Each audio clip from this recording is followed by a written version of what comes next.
La mobilisation est-elle au rendez-vous ? Eh bien déjà quelques centaines de personnes ici réunies place d'Enfer Rochefort pour contester cette dissolution du groupe Génération Identitaire. Et je me trouve justement avec les deux porte-paroles de Génération Identitaire, Clément Martin et Thaïs Descuffon. Merci d'être avec nous sur RT France. Alors pourquoi c'est important pour vous ce rassemblement encore une fois cet après-midi ? Parce que nous voulions rappeler l'importance de la liberté d'expression et la liberté d'association dans ce pays, qui sont actuellement gravement mises à mal par le gouvernement et par Gérald Darmanin en particulier, qui souhaite dissoudre Génération Identitaire pour des raisons bassement politiques d'une part, mais aussi à travers nous finalement il y a une volonté de criminaliser le discours anti-immigration dans ce pays. Or, on peut encore être hostile à l'immigration en France sans que ce ne soit ni condamnable ni motif de dissolution. Gérald Darmanin, vous avez 10 jours justement pour répondre à cette lettre qui vous a envoyée. Quels sont les arguments que vous allez lui donner ? Tout simplement que juridiquement parlant, Gérald Darmanin n'a pas les outils pour dissoudre Génération Identitaire. Cette lettre qui annonçait notre dissolution, elle s'appuyait sur deux chefs d'accusation qui étaient la constitution de milice d'une part et l'incitation à la haine. Sachant qu'en fait pour l'opération que nous avions menée dans les Alpes en 2018 où nous avions déployé une frontière symbolique entre la France et l'Italie, nous avions eu un procès pour effectivement constitution de milice et nous avons été relaxés par la justice en décembre dernier. Donc la justice elle a déjà tranché pour ce chef d'accusation là.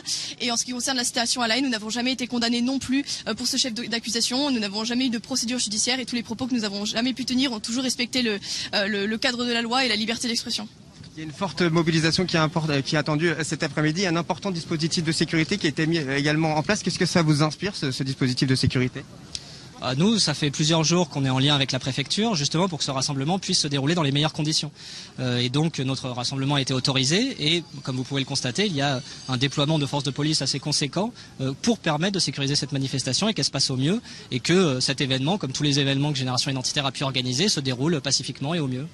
Pour vous, cette action de Gérald Darmanin, elle est antidémocratique ?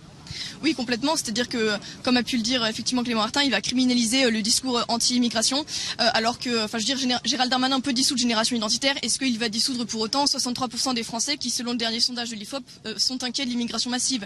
Nos actions, elles ont toujours respecté le cadre de la loi. Nous sommes des lanceurs d'alerte. Nos actions, elles sont toujours pacifiques et symboliques.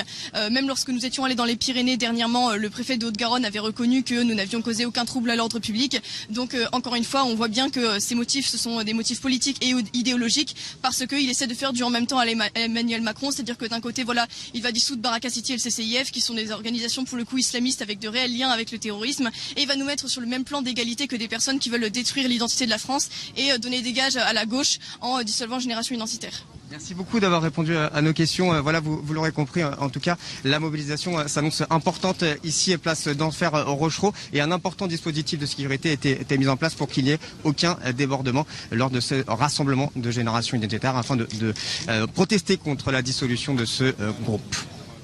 Merci David Khalifa en direct donc de la place d'Enfer Rochereau à Paris. Restez avec nous, on revient vous voir évidemment pour continuer à prendre le pouls de cette...